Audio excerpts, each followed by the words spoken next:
Musim kemarau panjang yang melanda Sumatera Selatan membuat warga Talang Betutu Kabupaten Banyuasin mengeluh lantaran sumur resapan yang mereka miliki kekeringan.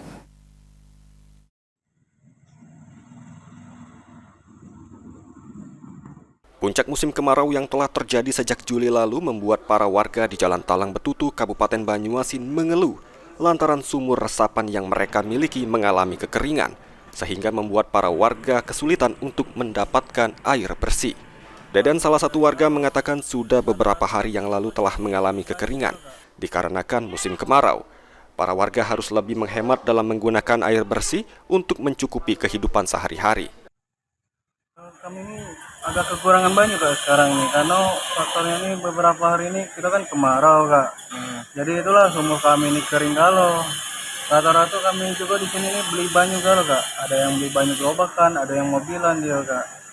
Nah itulah kondisinya ini. Jadi untuk aktivitas sehari-hari itu bagaimana kak?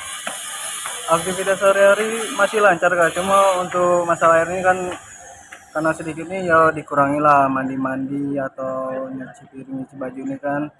Ya berusaha sehemat mungkin lah kami itu kak.